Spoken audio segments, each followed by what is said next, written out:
Well, good evening, everyone. Boy, can we hear it again for the Music Clubhouse from the Boys and Girls Clubs of Dorchester? They were great.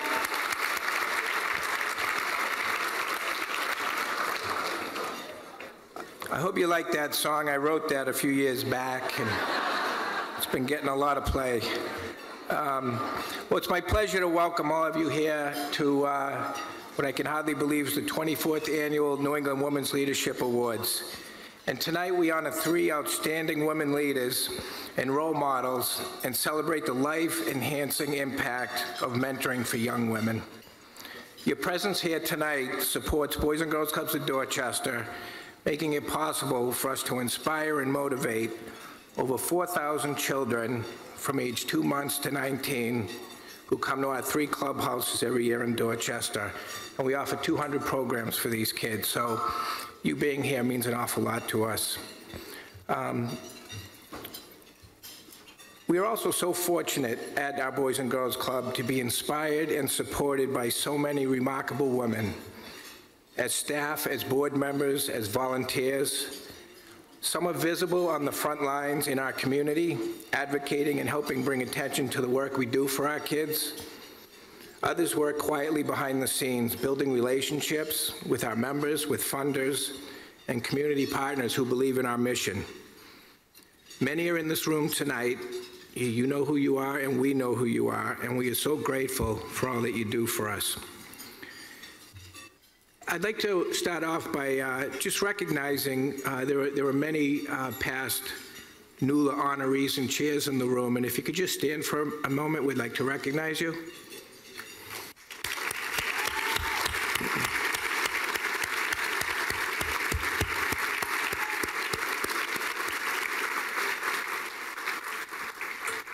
I have about a dozen of our board members from the Boys and Girls Club here, and if you could stand too, we'd like to give you a round of applause.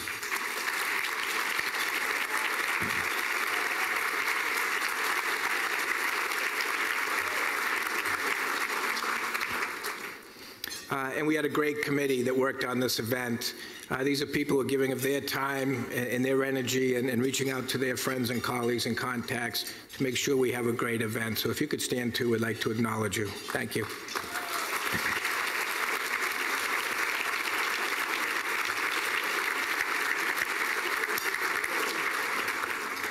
And I'm also pleased and grateful that Mayor Walsh will join us a little later on.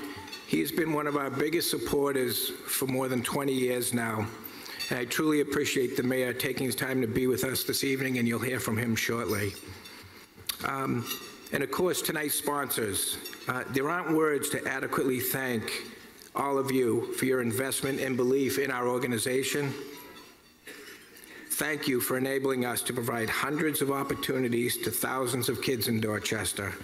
You are the reason that we're able to charge our members only $5 a year to join the club, and you're all true heroes tonight. And thank you.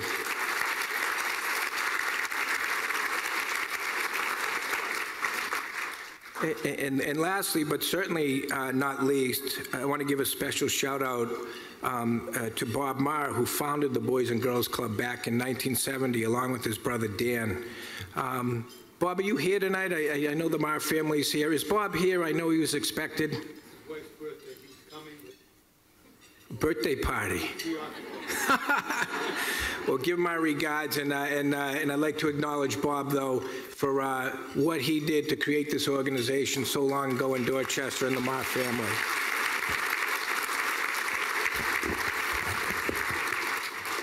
And that being said, I want to highlight a few remarkable women who have inspired us very recently. Dora Yulian is owner of the famous Elliott Hotel in Boston. She is a remarkable and accomplished businesswoman who also happens to have a passion for early education. Dora views the systemic poverty in society with both vision and compassion. Dora recently donated $500,000 to our Boys and Girls Club to establish an innovative program of wraparound services for families. Yes, $500,000 buckaroos.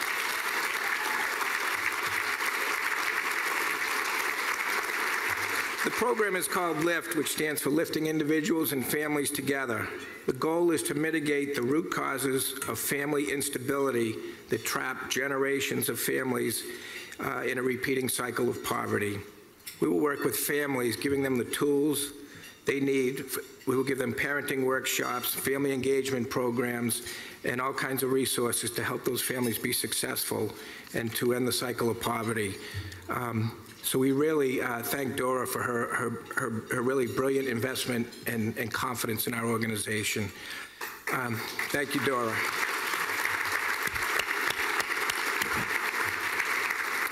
Victoria McGrath, through her family and friends at the Where Angels Play Foundation. Victoria was a college student and a Boston Marathon bombing survivor who was so sadly and tragically killed last year in an automobile accident. She had a joyful spirit and loved working with kids. This past March, in her memory, in honor of her spirit, Victoria's family and friends designed and installed an amazing new outdoor play space for the youngest children at our clubs. It is filled with natural elements and joyful surprises that allow children to develop a sense of self-confidence, awareness, and relationship through play, not to mention enormous amounts of fun. And Lieutenant Donna Gavin, one of our honorees tonight,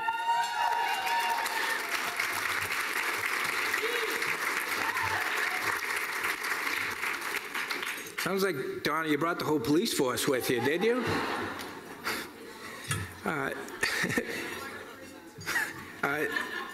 Donna's great. She's the head of the human trafficking unit with the Boston Police Department. Yeah.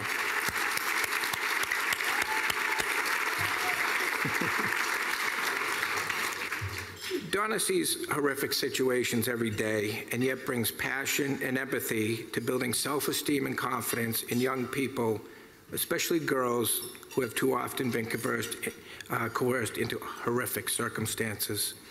After meeting Donna and learning the importance of preventative measures, we were motivated to create a self-esteem program for the girls at the club.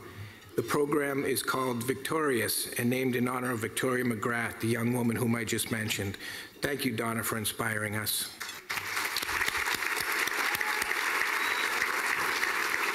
Our honoree, Becca Pizzi, shows us that confidence is a key factor to success, along with strength, discipline, and perseverance. Becca was determined to show her 9-year-old daughter, Taylor, who's very beautiful, hi Taylor, that she can do anything she puts her mind to. So she took on the World Marathon Challenge and won. Becca ran 7 marathons in 7 days on 7 continents.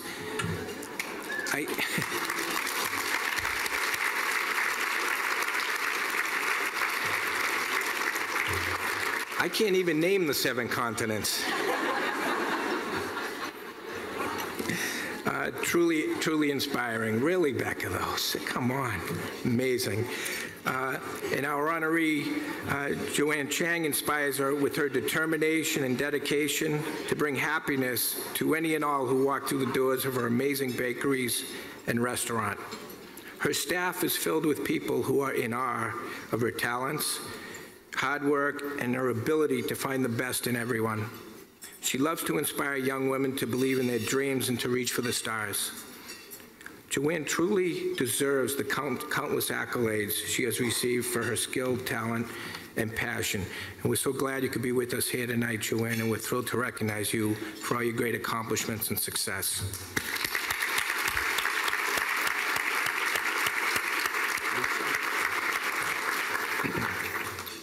And good friend Lisa Hughes, our MC tonight, and last year's recipient of our Circle of Giving Award, brings her passion, confidence, and intellect to shine light every night in the community she loves. She has inspired a new generation of girls to do the same through the Lisa Hughes Journalism Club at Boys and Girls Clubs of Dorchester, created just this past year in her honor. This is Lisa's 14th consecutive year as our MC, and we are so grateful. Thank you so much for all you do, Lisa, for our organization, and for so many other great causes in Boston.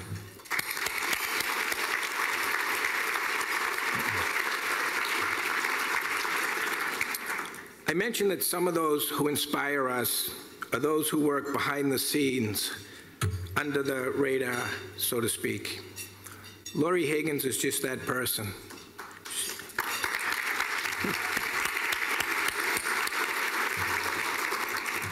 She is an alum of the club, parent of an alum, her daughter Lauren, an advocate and friend who works with quiet, fierce determination to make sure that our members today are able to take advantage of all that the club has to offer to kids in Dorchester.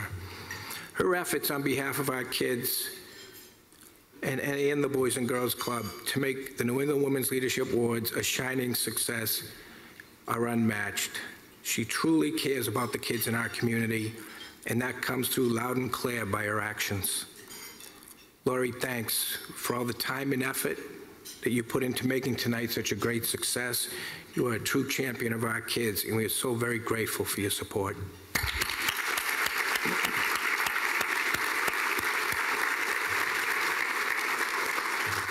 So this brings me to our co-chairs for tonight's event, Kimberly and Sakina Williams.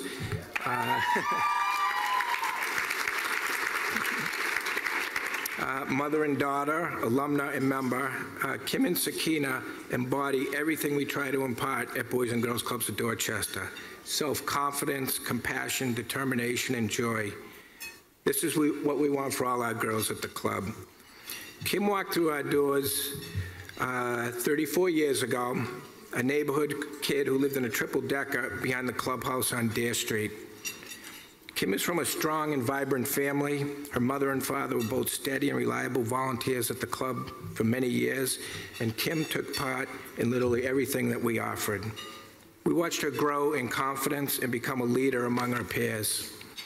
After college, Kim received her master's degree and is now an assistant principal at the Thomas Edison School in Brighton. And not one to rest on her laurels, Kim continues to inspire. She is currently working on her PhD.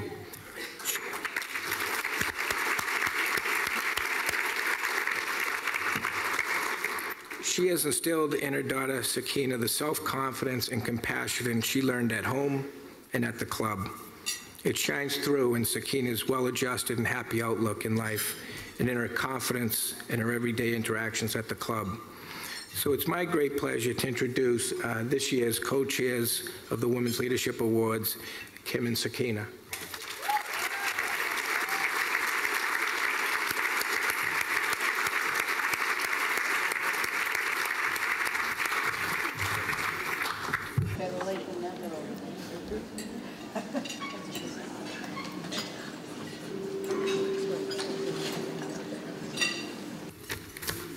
Good evening. Welcome to the 2017 New England Women's Leadership Awards. We are so proud to be this year's co-chairs. And as Bob mentioned, the Boys and Girls Club of Dorchester has a special place in our hearts and has meant a great deal to our family for more than 30 years. I first walked through the doors of the Boys and Girls Club 34 years ago when I was just 8 years old. The first thing that grabbed me was all of the sports offerings. Basketball was my favorite, but I would try anything. I played floor hockey. I noticed a few of my floor hockey mates coming in. I remember banging against the walls with you guys. But I also tried swimming, volleyball, gymnastics, and I even tried judo. I played on the girls and the boys teams. And thanks to the great coaches at the Boys and Girls Club, I went on to play varsity basketball at Boston Latin Academy and later during college at UMass Boston.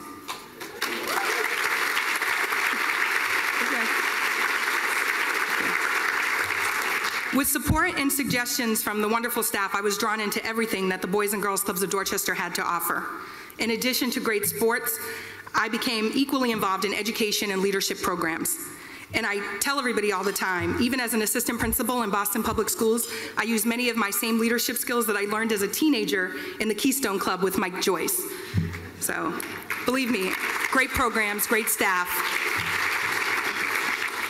Spending time at the Boys and Girls Clubs became a family affair. My sister eventually became a member. My dad would help out fixing things around the club. And it was typical to see my mom, who is even shorter than me, in the middle of a huddle of boys towering over her as she coached from the side of the gym floor. I eventually came back during college and worked full-time in the social recreation and teen centers, and then later in the fundraising office. And through those experiences is where I developed as a young adult my love for helping youth, and that's what eventually led me into the field of education. So it is extremely heartwarming and honestly a little surreal to come back to the Boys and Girls Club as a mom. So I have 2 boys, Frankie age 6 and Curtis age 7. They are not here tonight because they would be running under the tables. My husband is here tonight though. We were able to get a babysitter, yay. So they, together with Sakina, attend the Boys and Girls Club of Dorchester's Walter Denny Youth Center after school and during school vacations. And so Sakina is going to share with you what it means to be a member today and all of the great programs and experiences she has had thanks to the Boys and Girls Clubs of Dorchester. You're welcome, sweetie. You got this. Hi, my name is Sakina. I'm 11 years old and I go to the Boys and Girls Clubs of Dorchester every day after school. The Boys and Girls Clubs of Dorchester have so much to offer. There are so many different clubs, activities, and support. A few of my favorite clubs are Science Club for Girls, CS First, and I'm Here For You. In Science Club for Girls, we got to learn about how the human body works. It was really fun.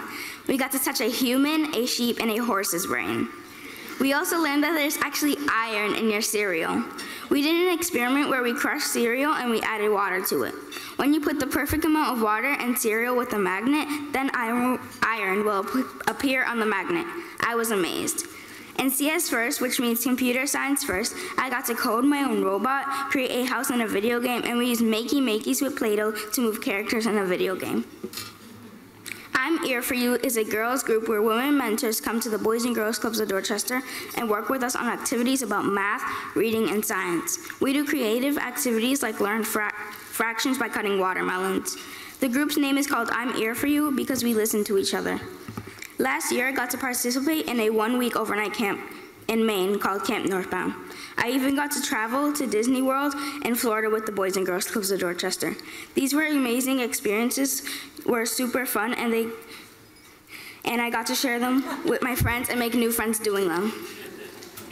One last thing I wanted to share was how great the staff are at the Boys and Girls Clubs of Dorchester. Every day I go to the homework room and there are amazing people there. I go to a bilingual school, so I learn Spanish and English. Some of the tutors from UMass Boston are also bilingual, and they help me with my Spanish homework. I get a lot of homework. The Education Center is my favorite place, first because of the great and helpful tutors, but really because of the education director, Melissa. Melissa is very kind and generous. She helps me with my homework, but does so much more. She invites me on field trips, and she pushes me to do my best. If I mention I'm interested in something, she'll help me make a program for it or give me a time and place to work on it.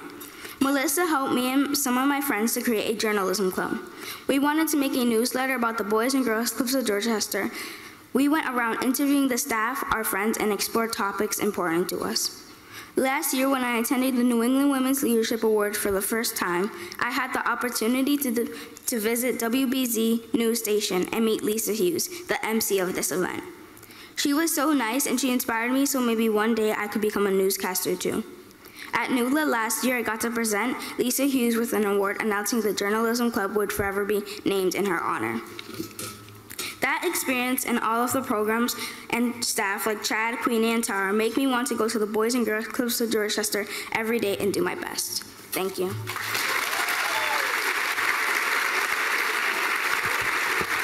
Look at this. You were right.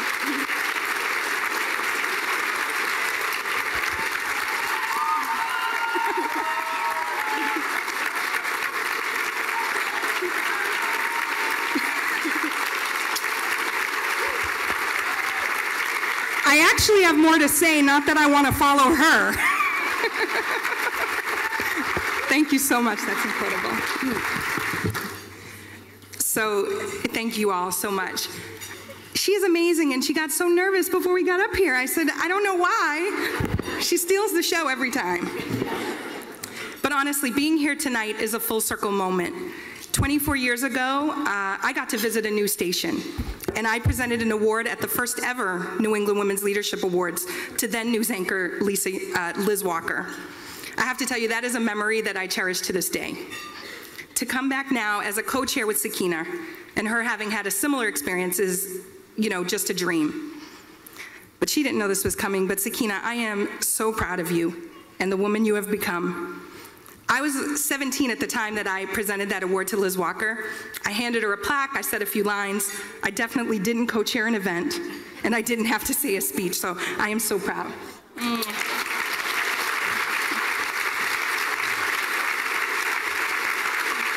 welcome, sweetie. So hopefully you can tell that for all these years, Boys and Girls Clubs of Dorchester continues to be an incredible place. I mean, even as a doctoral student, I don't know how to code. And when we were planning our remarks for tonight, I had to ask Sakina to explain to me what a maki-maki is. But as a mom, even without her explanation, I knew it meant that thanks to the Boys and Girls Clubs of Dorchester, my daughter is excited about and skilled in technology and science, traditionally male-dominated fields. It means her creativity and love in the arts is being nurtured. I know that when I was a kid, my mom wanted me to be all that I could be. She let me know how important education was. She loved me, and she let me explore what was important to me. Mom, you are my hero, and I love you. And she's already crying. She's gonna make me cry. So, but like my mom wanted these great things for me and my sister, I wanted them for Sakina and my two sons. And like her, I am so grateful that the Boys and Girls Clubs of Dorchester is still going strong. Because of them, I know that my children have a safe place with caring adults to go after school. I know they have incredible and engaging programs to explore. And I know that Sakina has the benefit of so many great women mentors and is fortunate to come here to the New England Women's Leadership Awards and be inspired by our tremendous deserving recipients. So thank you all for being here tonight. Thank you for supporting the New England Women's Leadership Awards. Thank you for supporting the Boys and Girls Clubs of Dorchester. Thank you. Thank you, guys. Sakina, wait. That's okay, you can take it. That's all right, you want it to work. Thank you so much. Oh my goodness, thank you. You guys are so precious. Thank you. Thank you so much. Here, come over here for a picture, guys. Can you stand with us? Here, stand next to her. Oh, I'm right here.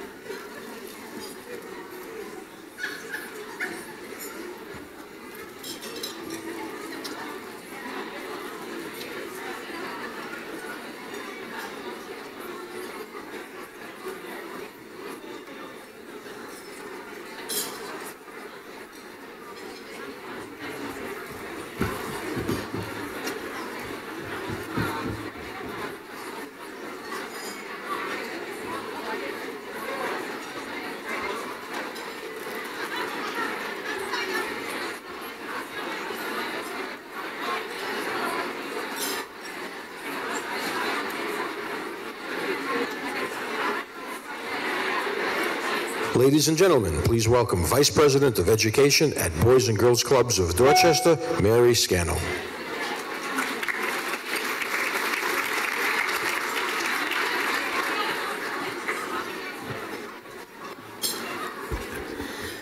Good evening.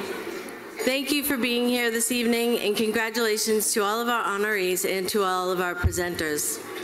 People often ask me what keeps me at the club and what's kept me there for almost 30 years. And the truth is, I think it's the inspiration that I find there. There's just no place like it on earth. Every day I see children achieving milestones, learning to walk, learning to read, learning to swim, learning just how to be a good friend. I see families overcome incredible challenges, and I work with a team of staff members and board members who are the most committed and inspiring group you could ask for. I get to meet people who believe in the work we do and support us in our efforts, just like all of you here in this room.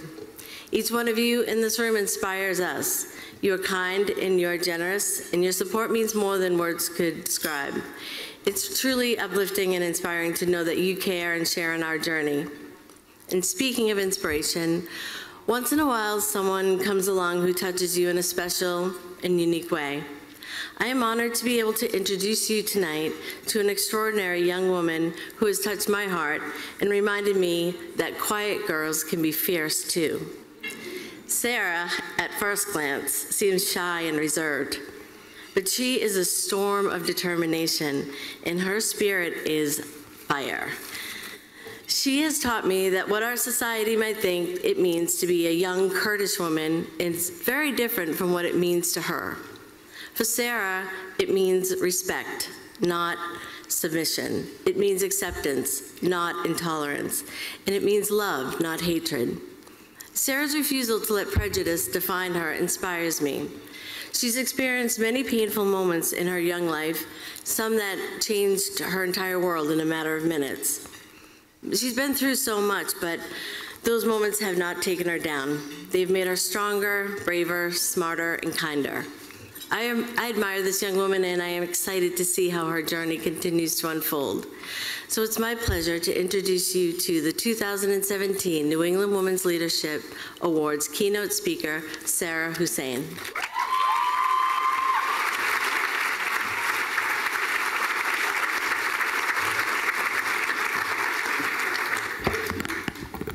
Thank you, Mary. Good evening. Welcome to the New England Women's Leadership Awards. My name is Sarah Hussein, and I am a member of the Boys and Girls Club of Dorchester and a senior at Boston Community Leadership Academy. In addition to being a member of the Boys and Girls Club of Dorchester, I am also an employee at the club. I am honored to be here and share my story with you tonight, and I am thankful for your support. At the club, the message we send to our members is that they can do anything they want to do. Our tagline, "We Are," signifies what we stand for collectively. And in preparing for my comments this evening, I reflected on the fact that the club recognizes that we are so much more than what meets the eye, and there could probably never be a way to really capture all that we are. Growing up in America as a Kurdish refugee has been a privilege, but it has certainly not been without challenges. But challenges are nothing new for my family. Thinking about who I am and who I wish to become, I have drawn strength from knowing my family's plight, and as I become older, I have really begun to understand the trials of my family. I cannot help but admire the way in which they have carried themselves through it all and all they have accomplished. I am one of 11 children, 9 girls and 2 boys. My family comes from the Kurdistan region located north of Iraq. My father served in the army and held a high position, but when his thoughts and beliefs began to greatly differ from Saddam Hussein, it became a very dangerous place to live. One fateful day, my parents were forced to flee the country with only their clothes on their back and their children. Our house, along with all of our belongings, was burned to the ground. The most tragic part of our saga was that 2 of my sisters were left behind with my grandmother. They had been visiting with her, and there was not enough time to get them, and it would have created even more danger for my family. My parents fled to Turkey, and from there to the United States. When we finally arrived here, we began to piece our lives back together again. We really had nothing. I remember at night, my parents gave what blankets they had to us children to sleep on while they lay on the bare and cold floor. We eventually arrived in Dorchester and settled in a neighborhood where there were some other Kurdish families. It wasn't until 10 years later that my sisters could join us here in America. Things were different here in the US, but not always better. As a child, I didn't necessarily understand why some people treated me differently and sometimes poorly. I was not aware of the deep hatred some people felt towards people who are Muslim. Hatred of others was not what I was taught. As someone who was friendly and taught to be kind, it was not easy. Having people insinuate you are a terrorist or less than an American because of the way you look, your religion, or the way you dress. But for every mean or ignorant thing said to me, I was lifted up, praised, and complimented twice as much when I was at the Boys and Girls Club. It was there that... Thank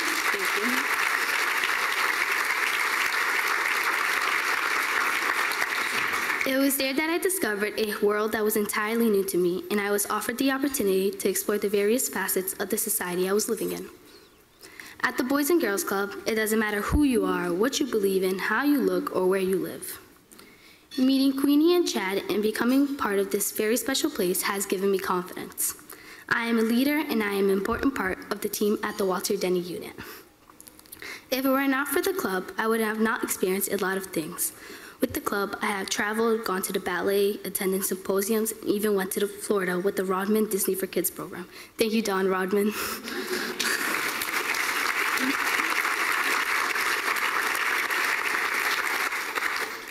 The staff at the club teach kids that they can be and do anything. Kids are encouraged to set goals and dreams.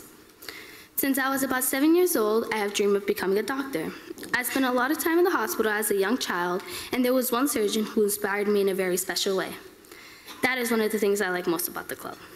In my role as a staff, I know that every day I can inspire kids, and as a member, I am often inspired by other staff and kids. I was really excited to start my senior year this past September. I had it all planned, being a senior, participating in sports, taking part in the college prep programs, and working at the club. It was going to be a great year.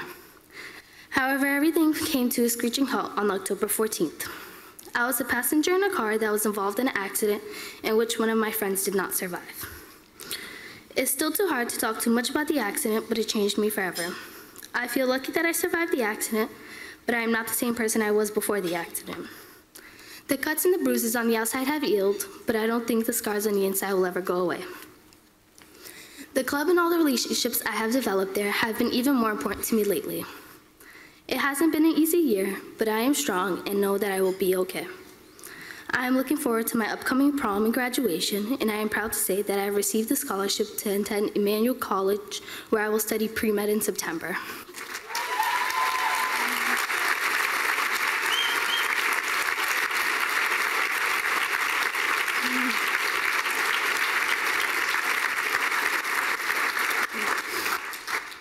Thank you for being here tonight. I hope I have given you an idea of what the club is like. It's hard to explain because it's just so vastly different than anywhere else. At the club, we are friends, we are scholars, we are artists, we are athletes, we are strong, and we are one. Thank you and enjoy the rest of your evening.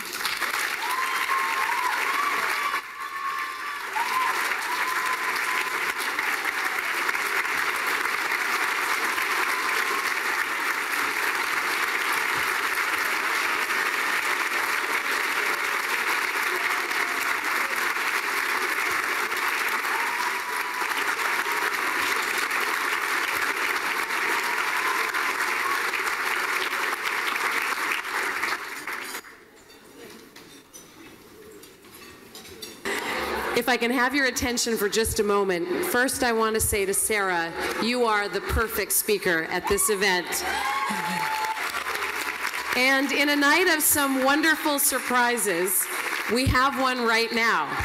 I would like to bring to the stage at the New England Women's Leadership Awards our Mayor, Marty Walsh, and Vice President Joe Biden.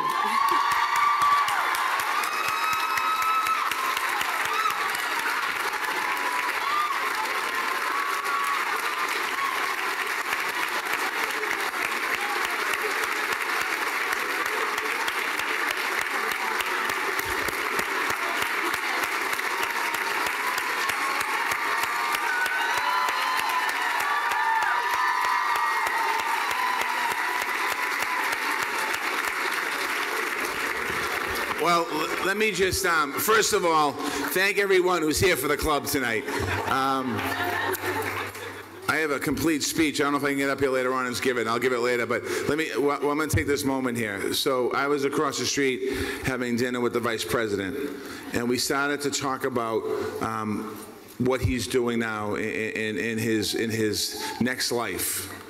And he talked about, we didn't talk about 2020. We're taking a day at a time. We'll talk about 2020 soon. But we started talking about what he's doing with his foundation, and he's talking about women's rights and working on what Donna Gavin's getting recognized for tonight, in working to end human slavery in the city and the country. He spoke about kids and the Boys and Girls Clubs, and I talked about the Boys and Girls Clubs of Dorchester, and he heard about them. You know, you didn't, listen, you don't want to hear me. I want to introduce to you the Vice President of the United States of America, a friend to the Dorchester Boys and Girls Club, Vice President Joe Biden. Folks, how are you? I apologize for crashing the dinner. Please sit down. Please sit down. I'm not going to take much of your time at all. I just wanted to, I came up, I was invited to speak at Harvard's Class Day, and I never come to Boston without trying to get a free dinner from Marty. And so Marty took me to, by the way, I should have announced myself as I'm Joe Biden. I work for Marty Walsh. And we're having dinner across the street, and he said, he looked at his watch like, I'm getting bored with you, Joe. We got to get going. No, looked at the watch and said, I'm going across the street. And it almost is across the street, almost. And because there's a Boys and Girls Club event, and he said, make sure you say Dorchester. And I just want you to know. But I want to say there's no reason, none of you are old enough to remember this. Some of the guys are. No woman in here is old enough to remember this. But, you know, I'm the guy that wrote the crime bill way back a long time ago. And what I did was there was a third of the $35 billion that went for prevention. And I knew early on, because I've worked my whole life with Boys and Girls Clubs, and coming up as a kid as well as United States Senator. And I knew the single best thing that could be done would be related to prevention, was to be able to expand the numbers in Boys and Girls Clubs around the country. We did an extensive study back in the 80s when crime was really rising. And we compared 3 different cities which had large public housing projects. And those public housing projects where they had a Boys and Girls Club or Girls Club in the basement, the crime rate was 40% less than it was when it didn't occur. And the great thing about Boys and Girls Clubs is that you're the one organization that's able to attract Democrats and Republicans and the leadership of the business community to get involved with you. So some of you may remember there was a guy named Robbie who used to run the whole operation back in those days, still around a little bit. And I was able to put in and get support for prevention from some of my more conservative friends because I put $20 million a year in for Boys and Girls Clubs, a direct investment in Boys and Girls Clubs. And you all increased over that period of time, the last 20-some years, by almost a third.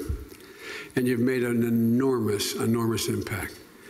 But I understand tonight we're honoring you for your work in trafficking. My dad used to have I'm the guy that wrote the Violence Against Women Act. And as my sister would say, I wrote it with my own paw.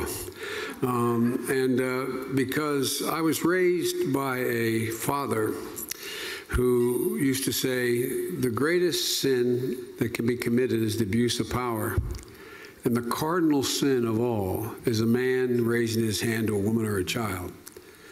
And since we wrote that legislation, an awful lot has changed for the good. And all the work you've done on trafficking, which is a gigantic worldwide problem. Matter of fact, my wife is in Amman, Jordan right now, dealing with that issue in the refugee camps, because a lot of trafficking going on there, as you know. But look, folks, the thing that I admire so much about you is I refuse to believe that we cannot change the culture in this country. The culture, no, I really mean it. I'll conclude by saying one of the things that disappointed when I became vice president, President Obama asked me, were there any things not demands, but requests I had? And I said, yes, I wanted to bring the Violence Against Women office into the vice president's office. So I would hire, not the Justice Department, I was the one that picked all the personnel who ran that office. And one of the things that I would do every year, the woman who helped me write the bill, Cynthia Hogan, who went to try to, and did help straighten out the NFL in terms of this issue, I have her go and check the Bureau of Justice statistics every year to see what progress we were making. And we made great progress. The number of incidences against women, the reporting is up 67%. Violence against women over the age of 30 is actually down over 60%. But a disturbing thing happened. The statistics for violence against young women between the ages of 14 and 24 hasn't changed at all in America. Hasn't changed at all. 1 in 5 young women going on a college campus is going to be sexually abused before she graduates. It's the highest reason why young girls drop out of college. Not their grades, being sexually assaulted. We found that what happened was I did one of these virtual town meetings with over 30,000 high school and college students on the line. And I asked them, if there was anything you could do on your campus or your high school, what would you have me do? What would you have us do? And the answer we got, over 40% spontaneously, which in the poll is overwhelming, said, get men involved. That's why I started It's On Us campaign, Barack and I started, meaning it's on all of us to stop this violence. And the Boys and Girls Clubs have played such an enormous role in educating young men as well as young women. No man has a right to raise a hand to a woman. No boy has a right to raise a hand to a girl for any reason ever other than self-defense. None. There is no justification.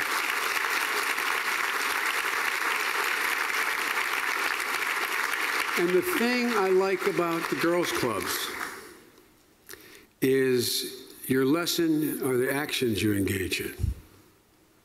You know, it's, I'm often asked, and I'll get out of your hair, I'm often asked, when is there success, Joe? Because I've kept a foundation going. The Biden Foundation is continuing to fund a major effort of violence against women. It's the passion of my life. And they say, well, when do you know we've succeeded? We will have succeeded when not one young girl or young woman or old woman who is abused ever asks herself, what did I do to deserve it? Never, never, never. There is no circumstance, no matter what you do, without your verbal consent, does a man or a boy have a right to touch you, period. Because so many, our culture, so many young women say, what did I do to deserve this? What was my end?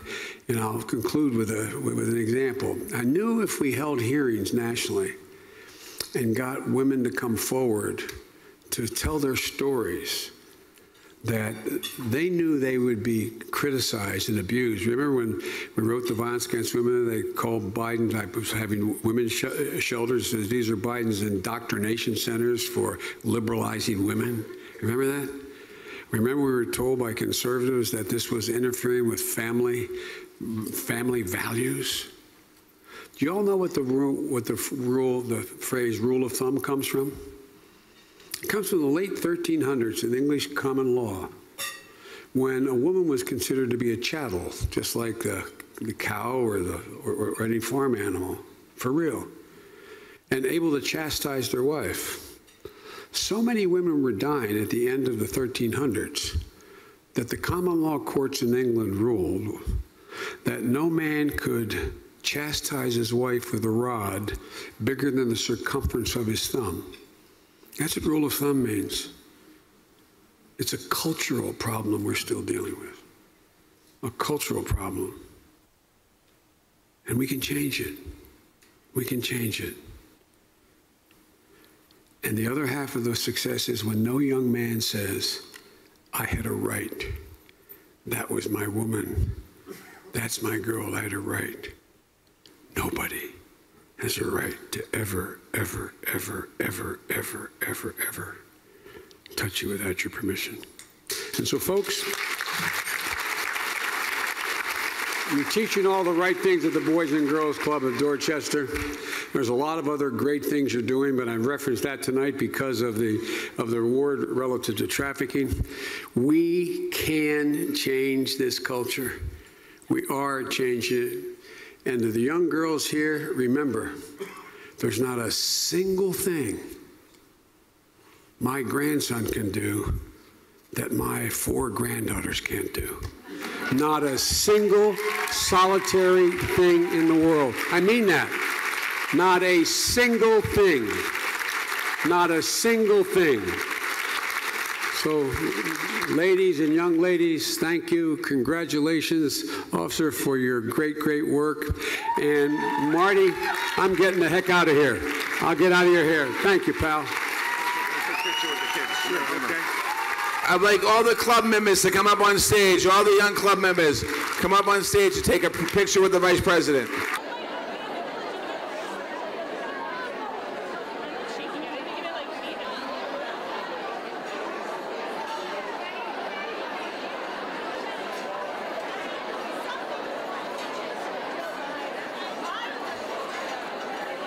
Thank you all very much.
Every child has 6,939 days before they turn 19. As the premier youth development agency in our community, Boys and Girls Clubs of Dorchester strives to make sure every one of these days counts.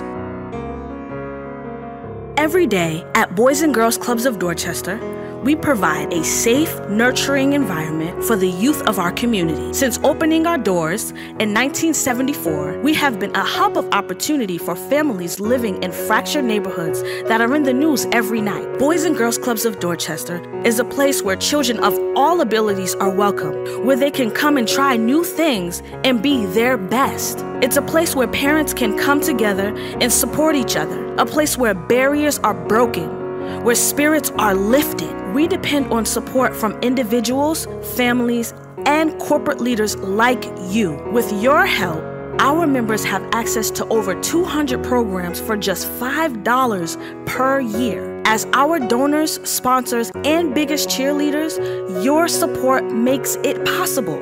The impact you make starts at a very young age and continues past high school. You help our youth find out what's inside. What's inside of our doors, what's inside of themselves, and what's inside of our community.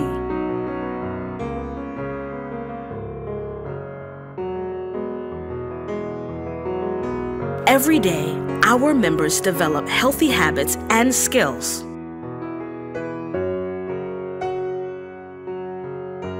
Every day, our members do their best in school and try new things.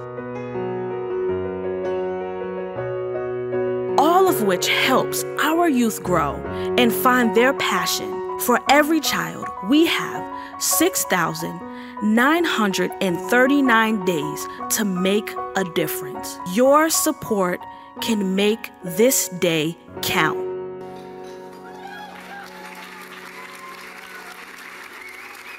Ladies and gentlemen, we are honored to welcome tonight's Master of Ceremonies, Lisa Hughes.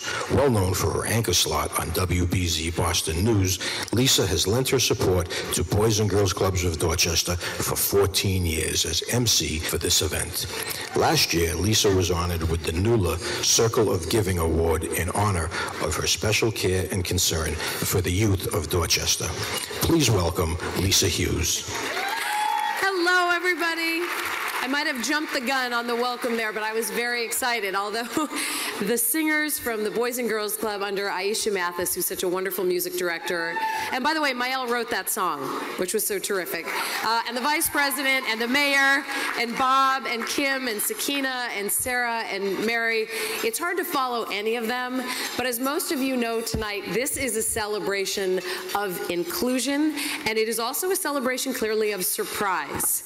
I don't know how you top that. And maybe we don't, but that was certainly a high point in 24 years of terrific ceremonies.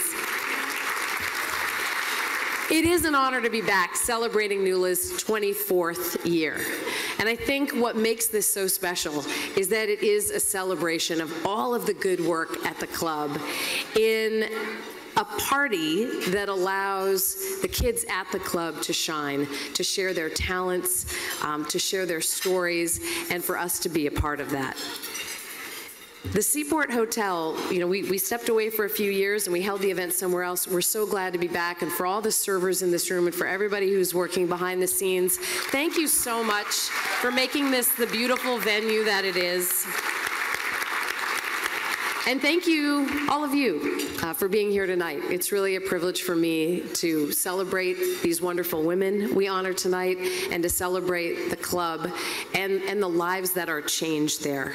You see it in the art and the music. You see it when you go to the club and all the programs that are offered to kids when they walk through those doors and the friendships that they make that last forever. And so to be able to tap into that every year in this wonderful night of celebration kind of lifts you up, certainly for the rest of the spring. And in a week of some really, really tough news, to know that I was coming here tonight was a little bit of an island of goodness. So I'm really happy to be with you. Thank you.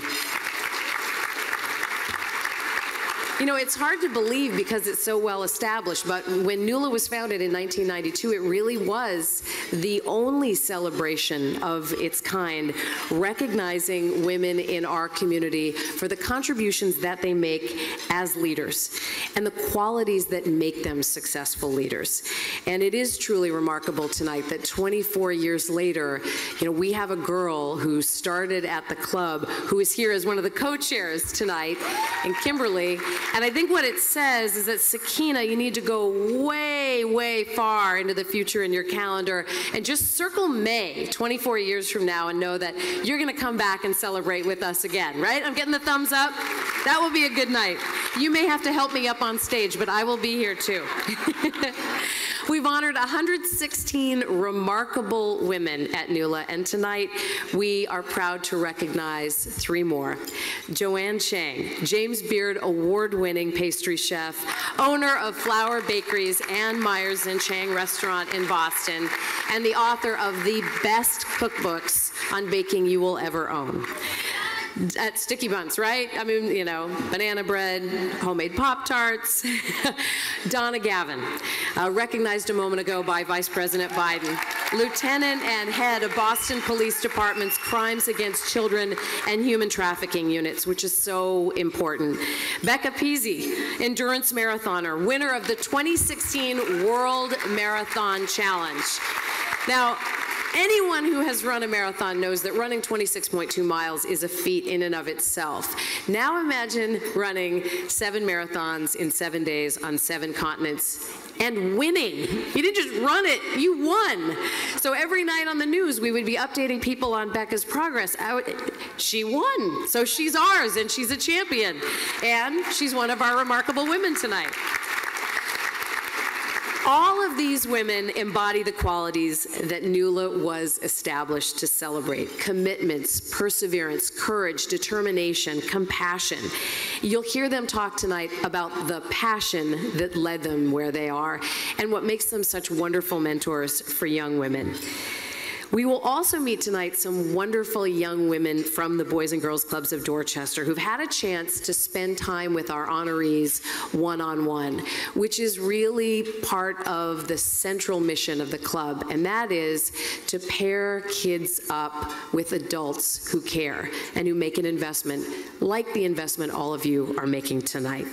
And we wouldn't be here without our sponsors. I have a lot of sponsors to go through, so let's hold our applause till the end, but I do want to recognize all of them because the night wouldn't be possible without them.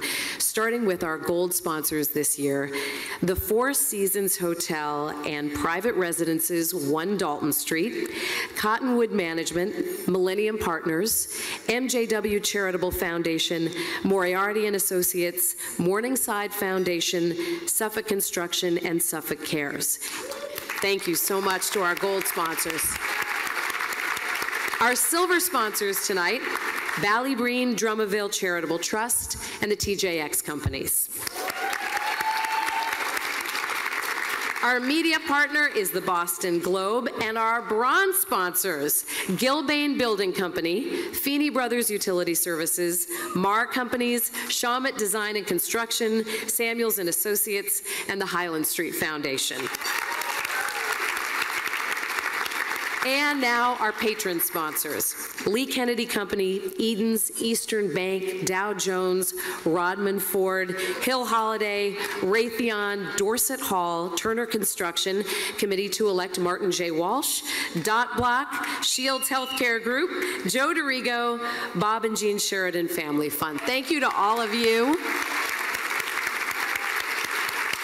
And thank you to our table sponsors and to everyone tonight who's made a donation and purchased tickets. And there are cards on your tables. So if you'd like to make an additional donation, you can fill that out. We accept credit cards. And as you're leaving tonight, there'll be staff members in the lobby, and you can just drop that off, knowing what a huge difference your contribution makes in the lives of these children. We also want to say thank you to an incredible creative team, our creative sponsor, Allen and Garrettson, for all they've done for the club club over the years, and in fact, it's been more than 20 years now. CEO Andrew Graff is a member of the board of directors for the clubs. He and his team donate all their time and their incredible talents to design the event materials that you see here tonight and the other material around the club, the website, public relations materials, and more. They really get it. They get the club's mission, and their art reflects that. So thank you so much to Alan and Gerritsen. We really appreciate it. And finally, Stapleton Floral for donating the flowers tonight, the honoree bouquets, which are so beautiful. The NEWLA Awards, I saw Donna DePrisco a little while ago. Thank you, Donna, for donating the awards, which are so beautiful. And the photography, right there in the center of the room, Flavio D Photography. Flavio de Barros is an alumni of the Boys and Girls Clubs. So thank you. All right, so our program is a little out of order, which is a really wonderful thing tonight. So we're jumping around a little bit now, but I think we can just jump right into the awards. So a little drum roll. And we begin, thank you very much, table in the middle. We begin tonight with our first honoree, Joanne Chang. And here to introduce Joanne is club member Abby Ager. Abby is finishing. Start with Mayor Walsh. Yes, yes, bring it back. Yes. We're bringing back Mayor Walsh. So Abby, forgive me. Mayor, if you wouldn't mind.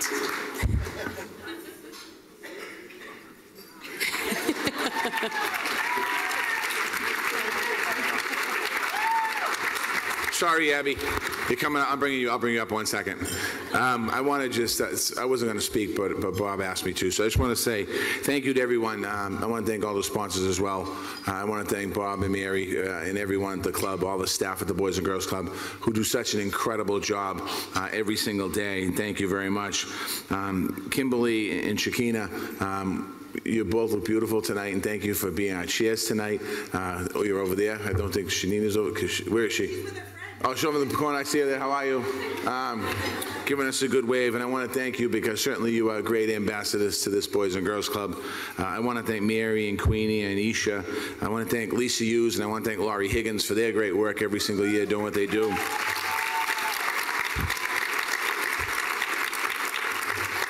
Sarah, I heard your speech. I was outside the door listening to you speak because the Vice President didn't want to come in when you were speaking and turn the room around. So thank you for your great speak. Abby, Erica, and Olivia, thank you. I know you're going to be up here in a little bit, and thank you for your great stuff. This night is truly one of those nights that just makes me and blows me away every single year. First of all, with the people who get recognized every single year, they just seem better and better and better every single year. And it's just because of what they do every single day. And I'll talk about the three women in a second. But it's the other stories. It's the presenters who present every year. And your stories and making that connection. You know, I'll never forget last year when Lisa Hughes was up here and young women were talking about Lisa's impact on their life. And just those stories are so important to the young women here. And remember that as the Vice President, when he talked tonight, he meant what he said. You know, you are leaders. Women are leaders in this country. And we're going to continue to make sure that leaders, the women are leaders in this country. And the three women that are being recognized tonight, I happen to know one of them very well. I'm getting to know the other one well. And I'm going to have to, the other one, I don't know, I can't keep up with you. There's no way I can run with you. I'm not even going to try. But I was at Flower the other day when Joanne was there. And I have a whole bunch of things about her investing in Washington Street in the South End and revitalizing her neighborhood and providing good jobs and mentorships and making our city stronger. I have all that stuff in my cards, but I had a chance to go to her new store in the Back Bay. And what struck me was the respect that she had for her employees and the respect that her employees had for her. She is not just simply a business owner who is in the neighborhood. She is somebody who is extremely respected. You could see in the eyes of her employees when I watched them interact with each other. So I just want to thank you for accepting and what you do for this club, and thank you for accepting what you do for our city. Congratulations.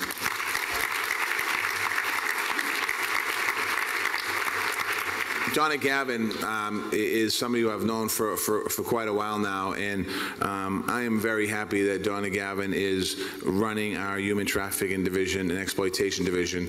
There is no one in the country that does it better than Donna. She has made relationships that go far beyond the streets of Boston, and I'm not going to go too much into what she does. She'll probably talk about it, but I have to say that she's a leader in the country when it comes to human trafficking, and she cares about it. When I was a candidate for mayor, you know, she would come when she gave me some advice on different things that was important to us. And when we created this division, Donna was picked for this division, and I picked Donna for this division. And I intend on making sure Donna gets the resources and the support she needs to be successful, because this is a big issue in our city, our state, and our country.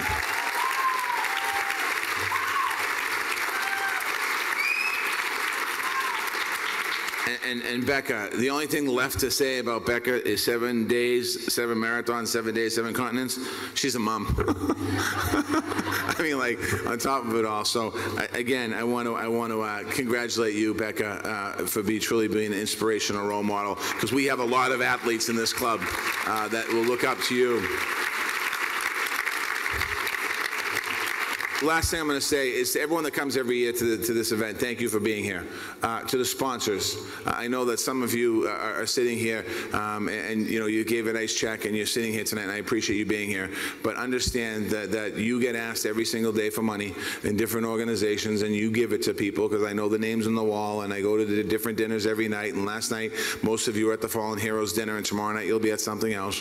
But the impact of your check tonight is greater than any other check you will write throughout the year, because of the kids that we have in our club. We have 3 clubhouses, 4,000 kids and teens. We have dozens of programs, and often you'll see some of the counselors that are here today, they were kids. Laurie Higgins was a kid at the club, who was also proud of her days at the club. So there's so many people in this room that came back to support this club, because this club has made such a positive, lasting impact on people's lives. So I'm just going to end with thank you all. I'm supposed to talk about Project Bind and the Martin Richard Foundation. I think I didn't. Sorry, Denise and Bill, but we'll do it later on. Thank you, everyone, for being here tonight.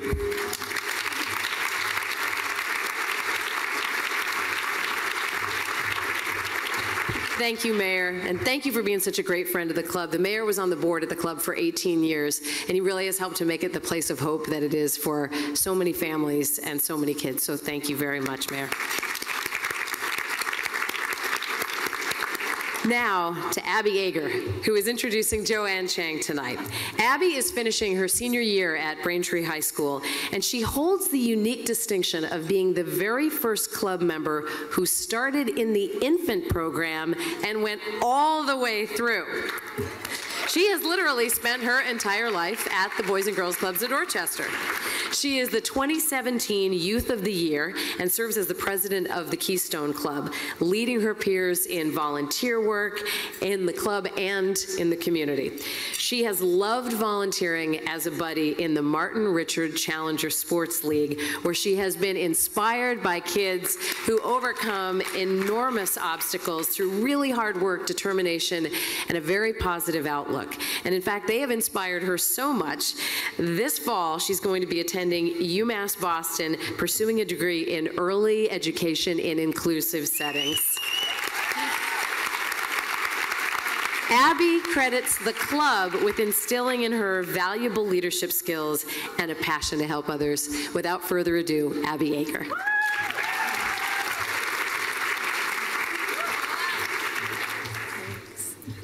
Thank you, Lisa. This honoree is an incredible woman whose presence in our community has been a source of sweetness and kinship for the past 17 years. In 2000, Joanne Chang opened Flower Bakery in Boston's South End. Opening Flower was a dream come true for the Harvard Honors graduate, who left her job as a successful management consultant to pursue culinary arts professionally. Flower Bakery has expanded into 6 area locations and won several Best of Boston awards. Joanne received the James Beard Award for Outstanding Pastry Chef in 2016 and even went head-to-head against TV chef Bobby Flay in a Food Network throwdown over their sticky buns. Joanne is the author of 4 cookbooks and is passionate about sharing her skills with others, teaching classes, and advising pastry cooks at local cooking schools. Her commitment to excellence and bold ability to start over and follow her dreams, regardless of rigid plans for her future or expectations from others, makes her an inspiration and a role model for younger generations. I had the privilege of meeting Joanne at one of her cafes, and her leadership is truly inspiring. During my visit, I saw firsthand her ability to command respect and manage complex operations. She is a crowning example of female entrepreneurship. I'd like to thank her for her graciousness, and I'm proud to present her with this New England Women's Leadership Award.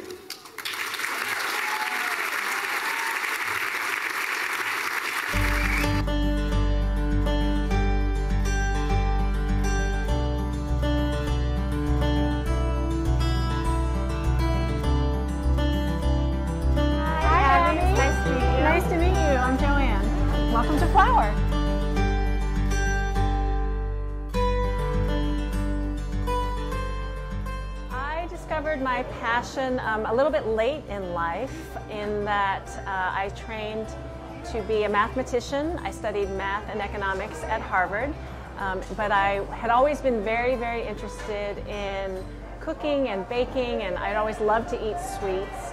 So I eventually realized that I was happiest in the kitchen.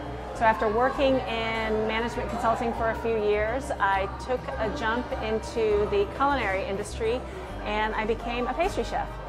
I think being a kind person has helped me be successful because I'm always wanting to try to help make people's lives a little bit better. That's something that is just something that's really important to me. And what better way to do that than running a successful bakery and restaurant.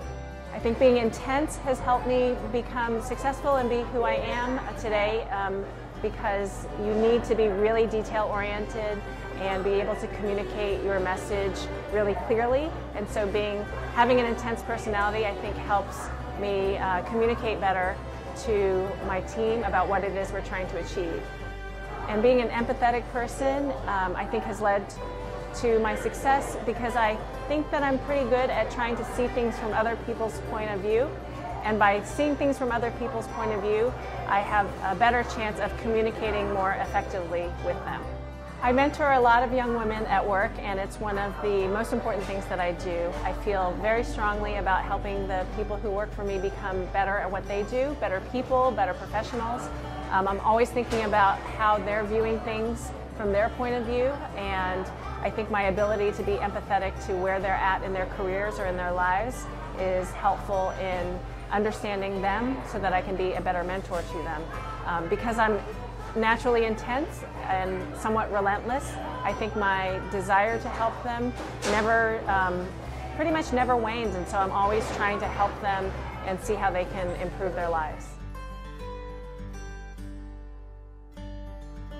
The best thing I would tell my younger self is that that you are the best combination of all the things that make you you than anybody else. And so you might look at somebody else and think, well, they're better at this, or they're better at that, and that might be the case, but you are the best combination of all the things that you are the best at for you. We are the best we that we can be.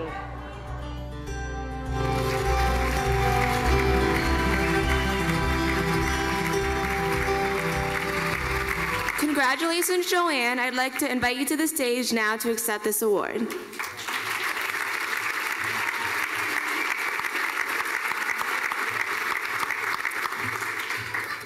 What an amazing night. Wow. Thank you, Abby, so much for that introduction, and thank you to the Boys and Girls Club of Dorchester for this award. I'm so honored to be here tonight. What is your superpower? What is it that makes you tick? Everybody has a superpower, whether you've defined it or not. My husband, Christopher, loves to ask this of people when he first meets them, because it's a great way to get to know what somebody's like very quickly. Well, I've got about 3 minutes up here, so I'm going to share with you my superpower. It's not something I was born with, but instead it was something that I've learned growing up. My superpower is persistence, determination, plain and simple stick-to-itiveness. Some might even call it stubbornness. That's what my husband calls it. Whatever you want to call it, I have learned the value of putting my eyes on the prize far down the road and not letting go and never, ever giving up. In this era of instant gratification, I truly think that it's a skill that all leaders must have and in turn must share with those that they lead. In the Chang Myers household, we call this Peachtree. When I was a kid, my dad changed jobs a lot and we moved around from city to city and house to house. And at one point we looked at a house that had a beautiful backyard with lots of peach trees in it. I wanted to buy that house so badly, not because of the house, but because I was desperate to have those peaches. The house itself wasn't anything special, but I didn't care. I just wanted those peaches. My dad tried to convince me that we could just plant peaches wherever we ended up. But to me, I thought, that's not the same. That won't work. It'll be years before I'll ever get those peaches. We ended up picking a house that had a really small little backyard, and we bought a peach sapling, and we put it in the backyard. I watered and trimmed that tree for about 3.5 years, but we ended up moving again. But what I learned in those 3 years, watching that peach tree get bigger and bigger, is that it's all about looking into the future and finding a goal. If you want a peach tree that makes peaches, you've got to get on your knees, you've got to dig a hole, you've got to plant a seed, water it, fertilize it, take care of it, and be patient. And in the time that you were wishing you could have a peach tree, you could actually be on your way to actually having peaches. That's what matters. You have to start somewhere. We are all on Instagram and Snapchat and Facebook. I think I Instagrammed like 10 times when Biden was up here. And it's so easy to see what everybody else around you is doing or accomplishing or being.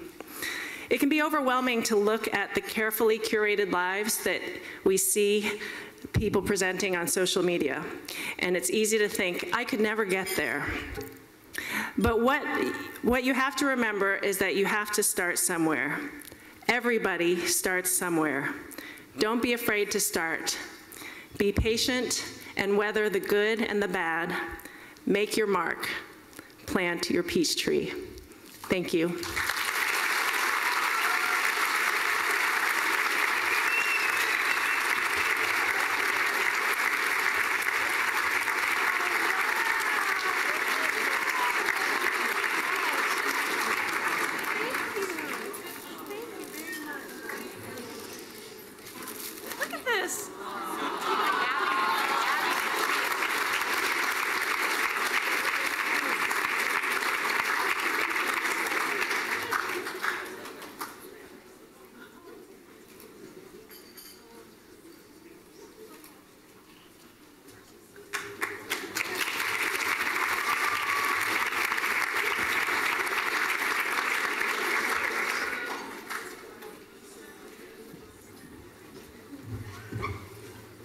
Congratulations, Joanne. Any peach would be so happy to meet with you because what you would do with it would be so extraordinary.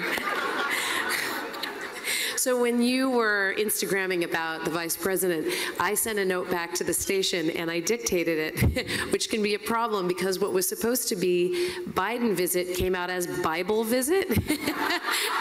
And I got a question mark. I thought, well, what's confusing about that? Until I reread it. So I changed that. Our next honoree is Lieutenant Donna Gavin, and she is going to be introduced tonight by club member Erica Correa. Erica is a sophomore at Cristo Rey High School in Dorchester, and she has been an active member of the club now for 10 years. She is a member of the club's teen program, including the Teen Council and the College Fellows, which is an intensive college prep program that exposes teenagers to college campuses, to admissions, financial aid counselors, and a wide array of career and vocational speakers. Erica is a junior staff member, and on any given given day. You can find her in the Education Center helping younger members of the club with their homework, or in the gym challenging kids to be active and healthy. Erica has participated in 2 club service trips to New York, where she's been a part of the team that's helping rebuild homes that were destroyed by Hurricane Sandy. She credits the club with helping her overcome her shyness, and she hopes to attend college to study forensics and crime scenes. Please welcome Erica Correa.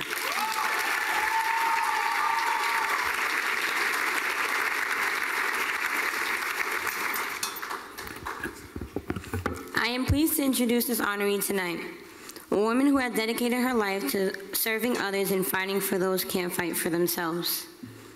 Lieutenant Detective Donna Gavin oversees the Boston Police Department's Crimes Against Children and Human Trafficking units. She works tirelessly alongside a dedicated team of service providers, members of the clergy, community advocates, and survivors to combat Boston's human trafficking problem. In 2014, she was appointed co-chair of Boston Cities Empowered Against Sexual Exploitation, or the SEAS program.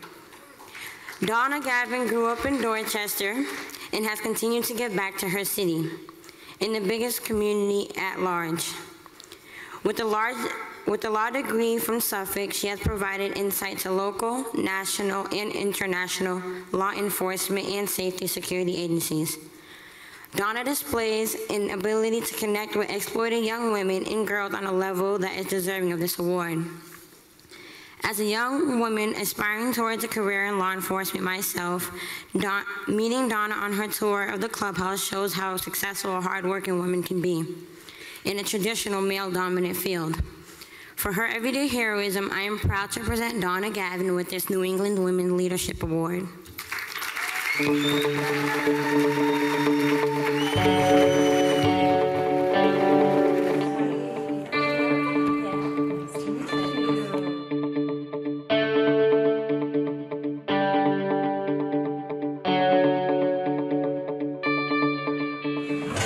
I'm Donna Gavin. I'm a police lieutenant with the Boston Police Department, and I head up the Crimes Against Children and Human Trafficking units.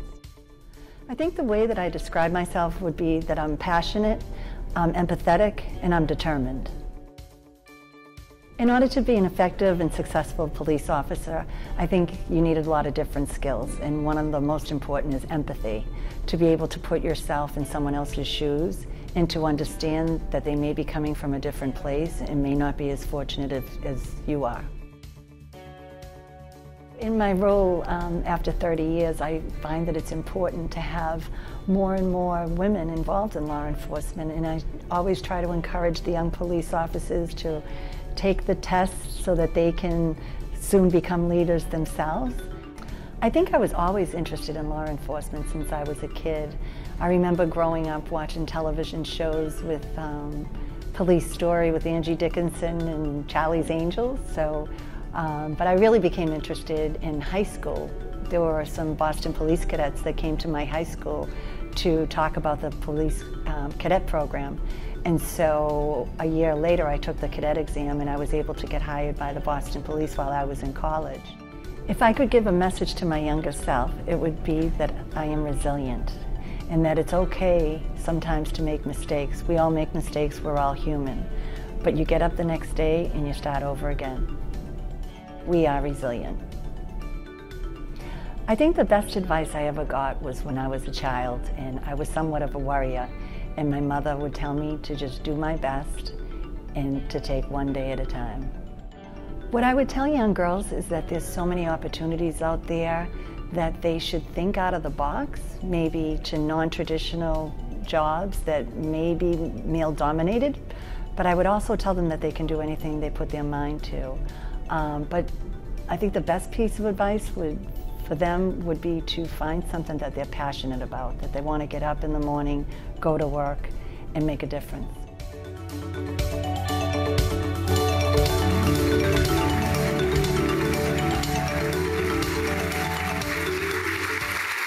Congratulations, Dawn, and I'd like to invite you to the stage now to accept this award.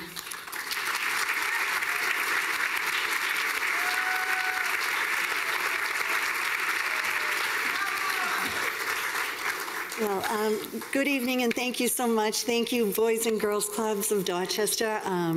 Bob Scanlon, without your leadership and excellence, the club wouldn't be where it is today. And thank you, Mayor Walsh, for bringing Joe to the party. And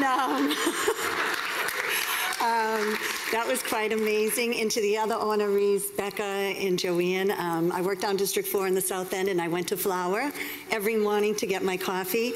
But I think you've heard enough tonight about me, but I just wanted to really say that unfortunately sex trafficking and prostitution is a huge problem. It affects people right outside of the club to girls in our communities. It changes lives, it destroys lives.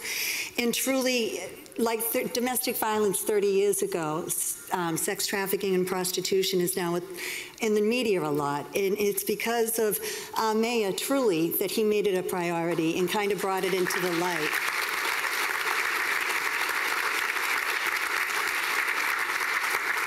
I've had the opportunities to work through this initiative that he signed on to, which is Cities Empowered Against Sexual Exploitation. And it's a network of 12 cities across the country.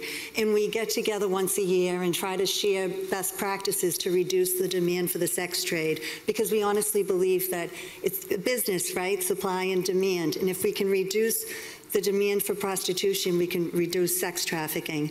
But I also work with an incredible team of people, survivors, some people that are here tonight in probation, and other law enforcement people. I work with wonderful programs like the Boys and Girls Club that are really nurturing. They help people exit the sex trade. They prevent people from getting into it. Most of the people that we work with, the young people, are from vulnerable populations, and without role models in a nurturing environment, that's where they'll end up. So that's why the Boys and Girls Clubs of Dorchester are so important, and I thank you for the work that you do.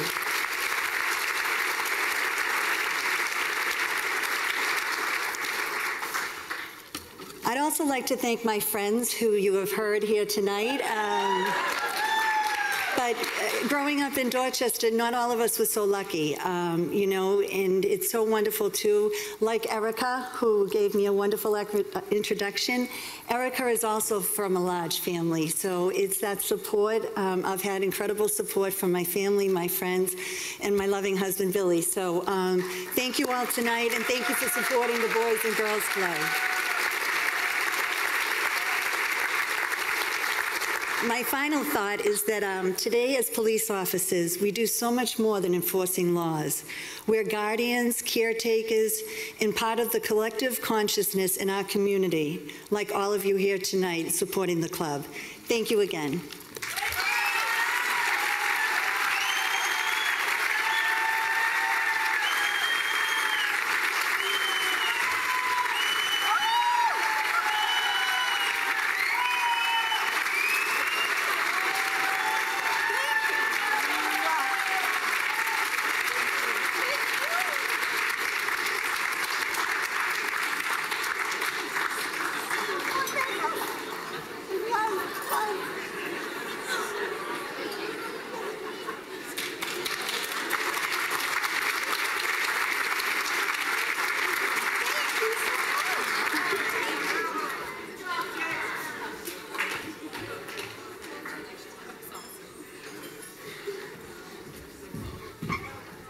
I want Donna's cheering section as a live audience in the studio during a newscast.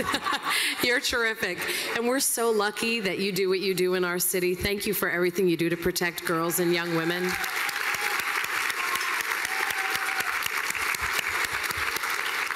Our next honoree tonight is Becca Pizzi. And here to introduce her is Olivia McGrath. Olivia is a senior at Boston Latin Academy, and you might say that she dove into the Boys and Girls Clubs of Dorchester. She came to the club for swimming lessons as a 4-year-old, and she's been a member for 14 years. Since then, she's discovered her love of sports and her passion for helping people. She's taught gymnastics, and right now, she's working with 5- and 6-year-olds at the club. As the mother of a 5-year-old, it means she deserves a special gold star. She has been recognized as a Girl of of the Year and a finalist for Youth of the Year. Olivia will attend Keene State College in New Hampshire in the fall. She'll be playing softball there, and she hopes to major in exercise science. Her dream is to become an occupational therapist so that she can help make life-changing differences for someone else, just as the Boys and Girls Clubs of Dorchester has made a difference in her life. Please welcome Olivia McGrath.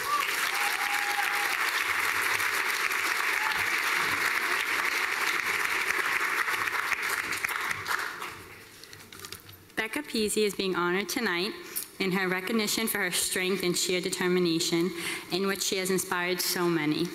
Becca is the first American woman to ever complete the World Marathon Challenge, which entails running 7 marathons in 7 days on 7 different continents.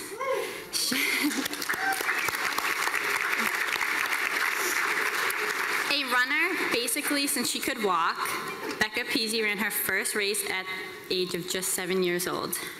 She went on to run through high school and college, finishing her first Boston Marathon at age 17. She would cross that finish line on Boylston Street 14 more times. Overall, she has completed 45 marathon treks. Someday, she hopes to finish one in every state.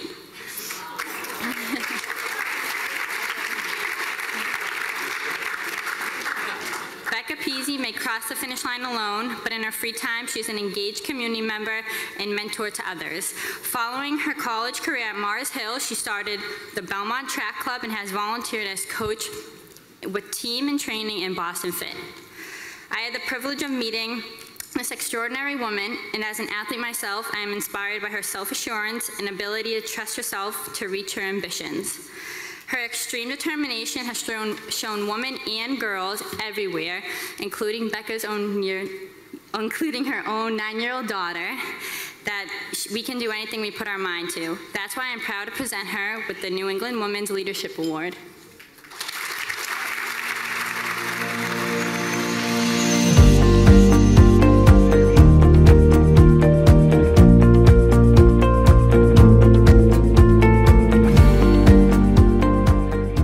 My name's Becca Pizzi, and I recently made history by winning the World Marathon Challenge, which was 7 marathons on 7 continents in 7 days, and I was the first American female to do that. My father is my biggest role model. When I was 6 years old, I would ride my bike and he would run, and I remember saying to him, "Dad, I'm ready to run," and he let me, and we would have so much fun going out and running together, and I ran my first race at 6 years old and never looked back. I knew that I was born to run, and when I had my daughter, I thought that she would be this big-time runner, and she's passionate about a different sport, gymnastics, and that's her sport, and regardless, she's so proud of me, and she's my #1 fan, my biggest inspiration, and she's always by my side, and she always believes in me, and it's this fun journey to go through life with her.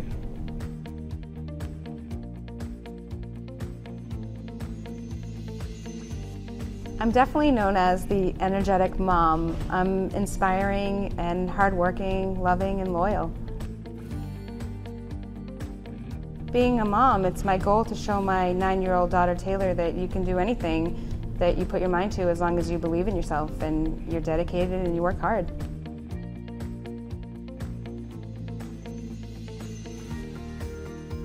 Dream big, go after your goals, you have nothing to lose. The hardest part is actually signing up for a race, and once you do that, you're committed and you'll do whatever it takes to get across the finish line. It was fun to beat the boys growing up, and now it's just, I love it. I mean, I just love to run, and I love where it's taken me in the world, and it's taken me around the entire world. My favorite part of my running career was when my mom ran the Becca Pizzi Family Fun Run in April, and it was her first race ever, and I was so proud of her, and finally I got to be there and supporting her the way that she supported me over the years, and my entire family was there, and watching her cross the finish line with her arms in the air, we were so proud of her, and I love you, Mom, so much.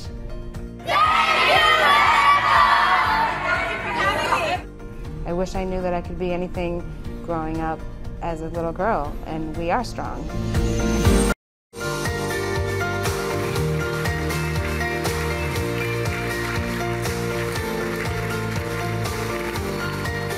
Congratulations, Becca. I'd now like to invite you to the stage to accept your award.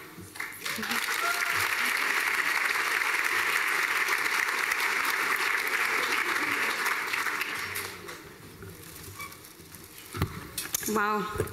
Olivia, congrats on your high school career and the incredible work that you do with the Dorchester Boys and Girls Club. Good luck at Keene State. They are very lucky to have you.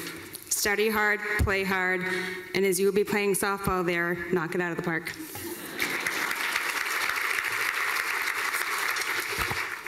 Thank you so much. What an honor to be here tonight. I couldn't have been more proud to represent the United States and especially our city of Boston in the World Marathon Challenge this past year. It was truly my honor. I ran this race for the test of endurance and strength and to show my 9-year-old daughter that you can do anything you put your mind to if you believe in yourself. A lot of people ask me what it was like to run 7 marathons on 7 continents in 7 days. Well, we crossed 16 time zones, averaged 10 hours per continent. The first race was in Antarctica. It was so cold that my iPod would not turn on. But from right there in that point, I decided I was going to complete my mission. Not finishing this race was not an option. I knew that I had to get real comfortable being uncomfortable. Next up, I fought through some winds of Chile where we waited out a lightning storm. The clock was ticking. Miami was next, and it was great. I had the home course advantage, lots of support from friends and family, and a surprise appearance from my college coach meant the world to me. Madrid and Morocco were 2 marathons within 12 hours. I crossed the finish line at 11 a.m., took a 1-hour flight to Africa, and was towing the line at 10 p.m. Then I got,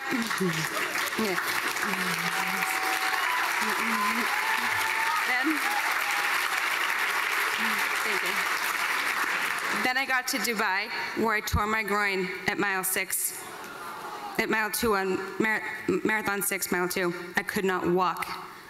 I was on all fours at the deserts of Dubai. I remember right before I left hearing a quote from Tom Brady that said, "We did not come this far just to come this far."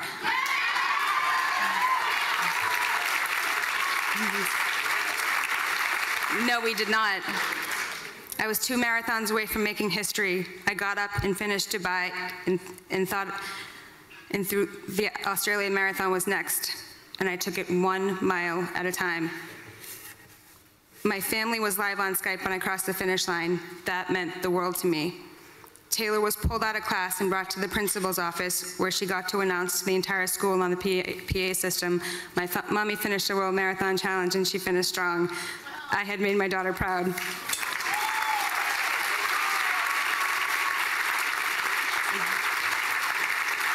The Boston community has been so supportive of me. Throwing out the first pitch at Fenway Park was so special, even more so when I got a surprise proposal from my boyfriend on the mound. Being recognized at the State House and the House of Representatives, being an elite ambassador for the John Hancock Marathon team, being given a Globie with David Ortiz, the support from the Boston Marathon community, and look for me in my first Jordan's Furniture commercial next Monday. This city has totally embraced me, and I'm so grateful. I'm proud to be from Boston, and I'm proud to inspire and coach a new generation of runners and athletes, especially the girls. Thank you for inviting me to this wonderful event. Boys and Girls Club of Dorchester, I will never forget visiting. Bob, you have a heart of gold, and it took me 1 month to memorize where I was going on those 7 continents as well. On our Boys and Girls Club tour, we met incredible staff, amazing kids, and it was an awesome experience for Taylor and myself. It is truly my honor to be a recipient for the New England Leadership Award. I will cherish this moment always. And just to thank my Joe, my fiance, you always believe in us and support Taylor and I. And Taylor, my #1 fan, you always believe in me. I'm so proud of you. And just to my parents who took me to my dad took me to my first race at 6 years old. My mom ran my 5K and had never run in her entire life. And my biggest advice is dream big, take chances, and believe in yourself.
Becca, thank you. Congratulations.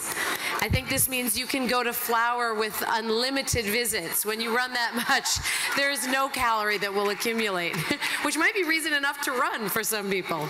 To Donna and to Joanne and to Becca, congratulations and thank you for being such great role models and really standing up for women and being these great examples of what's possible.